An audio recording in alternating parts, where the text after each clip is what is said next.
What's going on, everybody? It's Bengi Knows, saying live at the office. We have some special guests in the building. This is another episode. This is the first pilot episode of the NikaD.Lou podcast, brought to you by Optimal Agreements, Interactive Entertainment, LLC, and powered and directed, by Okul Hintermeister Law Firm. Go ahead and get your weather together for $30 a month at iancuritan.wearelegalshield.com and protect your loved ones for $30 a month. All right, let's get to the podcast. How's everybody doing?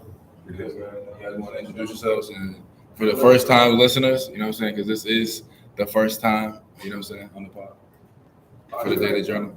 Let me formally introduce myself. I am Kaylypzo. You can find me on IG at Kaylypzo. This is my brother Cordell. You already know. Let the man introduce himself. To me, I do music. Thank you for introducing me. Cordell. No, awesome. Thank you for introducing me. All right, Dolo. Usual suspect in the building.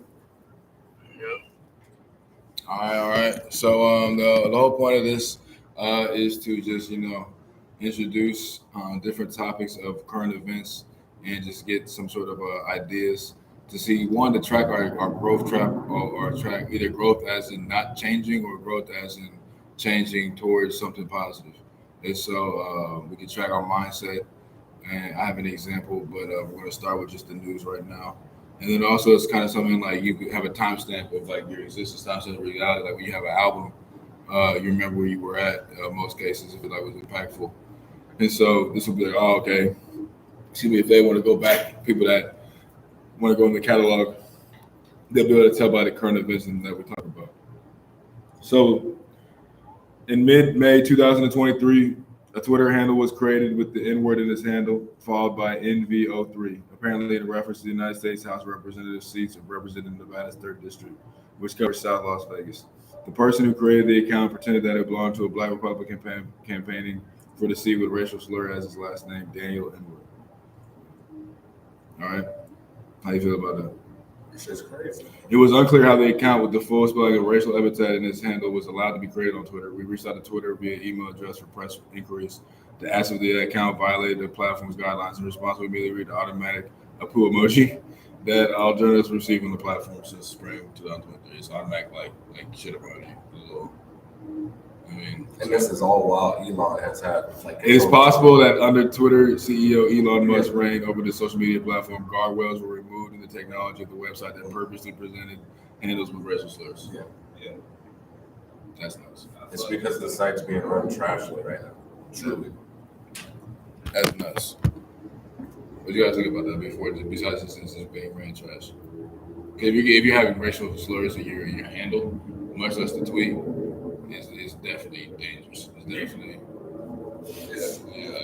risky business. And the fact that it can be shout out to people are like, we're in 2023 racism.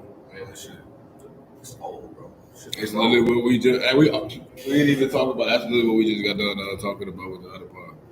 But I would say that it's more so like trolling, but I still like. But when does trolling cross the line? When you get punched in the face, or you get stepped to. That's really not even punched in the face. You just get stepped to. But I mean, like the line between. But no. But then you see what you built for. Like I would troll the motherfuckers, but motherfucker push that line. Remember on the bus, I'll push that line right back. Yeah. I'm ready for whatever happens. I know what happens with trolling. Okay, you got a person. They just get on here. They just think that they trolling. They just fucking with people. They doing that. But how do you know when it goes too far? The person. I'm saying when it gets disrespectful. When it's like booing somebody at a baseball game. No, I mean if you can handle somebody without being disrespectful. When you troll and when you're trolling and it gets to the line, you're saying all this like racist stuff. How do you know that's outright that you're not just like what you know? What you mean? It's not even racist. If you playing with racism and shit like that, you are racist. Yeah, it's like already. You gotta call it what it is. It's racist. Yeah, it's not even like it's a joke. Haha. It's like I'm gonna see if I can get away with this kind of shit in front of you. Because I'm gonna literally just open up and tell you how I really feel later. But I'm comfortable now. I know like the barrier I can't say like this. Or even like dudes, they said like Ish was talking about on the Buddy podcast. He's talking about how he be in construction, and he said that this white dude in Jersey kept getting like fired from the job because like the other white people would think that they could talk shit about like the workers and shit in front of him, and he just missed. No, he wouldn't take it. He just start fighting them. And he get kicked like off the job sites and shit. Damn. So salute to him, yeah. All right, and so the next one is What is this? Talking about just the blessing that it is that most signed, hopefully most signed, and well, hopefully all signed, and most independent rappers can have at least the standard amount of reasonable income given that it is a performance field, performance business. It also requires certain parameters and qualifications and network and pipelining and shit like that. But also hopefully that we can also realize what it is. We talked earlier about it, how it's a blessing just to even be compensated for some shit where it used to just be like demanded. You know what I mean? It used to just be kind of like, what? That's cool. That's really good at, but why we pay you if someone's gonna make the shit that we can listen to? You know what I'm saying? Like that's literally, you know what I mean? Like, Yeah. and so now it's like we can have a kind of a stranglehold on the most important thing in this community, which really shouldn't be the most important thing in the community, but it is.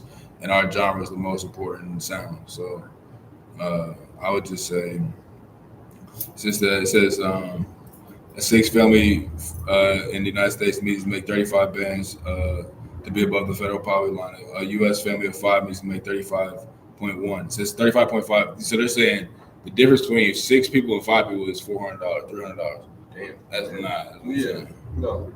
But so then it's kind of like makes me think about like how is that proportionate if you did divide it by what? That's 7,000 each, right? Or no, it's like what 5.5 each, right? Yeah. How does it go from 5.5 each to 400, 300? You know what I'm saying? So you got to take these with the, you know what I mean? But also it's still like, it says, what's the name? It's not as bad as we assume, and it's not as good as they might try and act like it is. You know what I'm saying? 60% make more than that. And so it's like, especially in this field, it's not going to be that at first for like, unless things are extraordinary. Yeah. But at first, like it's like a waiter. You sacrifice the hourly job rate for an hourly job rate that's not would be acceptable at most places.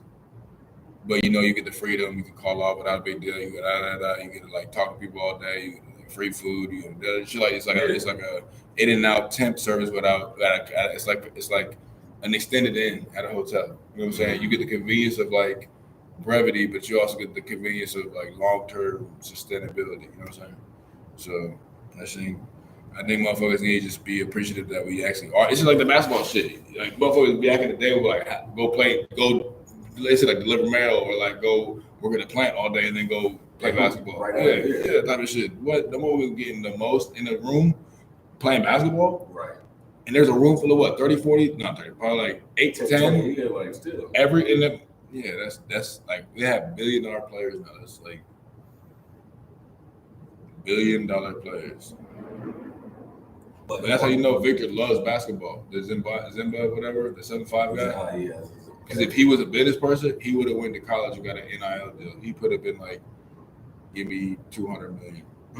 No, for real. You know what I'm saying? Like, some investor somewhere would have been like, wait, I get your likeness for $200 million right now? You? That's crazy. That's wild. But I will say on the note of like, it's nice that artists are getting paid, but now